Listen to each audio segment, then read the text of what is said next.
Hey, it's your boy No Face No Case, and we back with Ksoo's father said he didn't snitch, but he damn sure told. Used the bathroom in this lady house. They done drunk water in this Oh lady my house. God.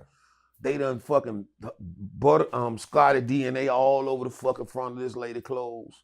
Now Butter telling them that Butter telling them that I came and picked him and Scotty up. That's collaborating all this evidence. But everybody is missing all this. It's just that somebody snitched. Somebody this here. I snitched. I told, but Butter collaborated all this evidence. I got to miss me and Queso got arrested the same day. I don't feel like I snitched. I told. It's a goddamn difference. You know? Yeah, I told. I got up on the stand. I told. I'm owning up to that.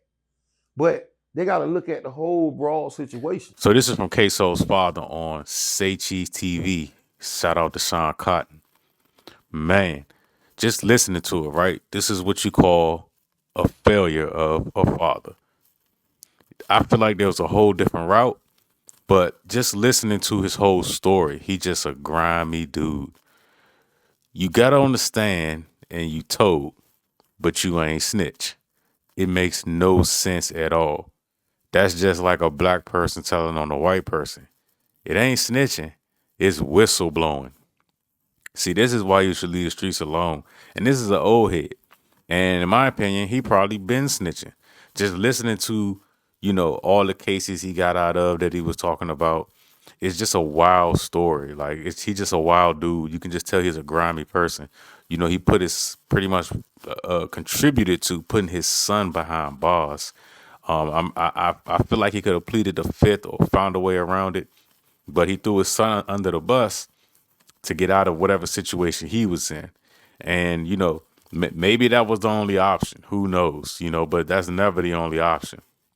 But I feel like, he should have just left it alone. But now he going on a world tour.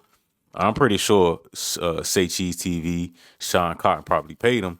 But, he's on Vlad TV, and I'm pretty sure he'll be on a bunch of other podcasts.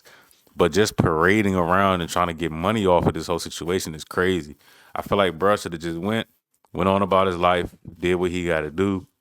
And, he tries to justify it by saying, yeah, I'm better off helping my son while I'm out here instead of, being in there. And like this shit it just looks bad. He's going around and, pretty much just taking his son's spotlight and, just trying to justify his actions. For me personally, I don't rock with it. My brother went down the feds, and he got snitched on by somebody. Now the guy didn't testify, but he got set up, and I just it's just one of those things that I just don't fuck with, especially doing that to your own blood. But some people are grimy like that, and if you watch the whole interview or the parts that's out, you kind of get from it that he's just a grimy dude. Make sure y'all stay away from people like this. All in all, don't do nothing illegal anyway, whether it's catching bodies, selling drugs, any of that shit. And if you do decide to do this shit, do it by yourself and don't involve anyone else. And I'm not trying to direct you on how to do crime correctly, which there is no correct way. But this is what happens when you bring other people into your business or anything that you're doing. I don't care if it's family or friends, cousins, whoever. You got to be careful with folks. Keep them at a certain distance because this shit right here ain't right. But again, it's your boy No Face No Case. Make sure y'all like, comment, subscribe, and keep it locked with me.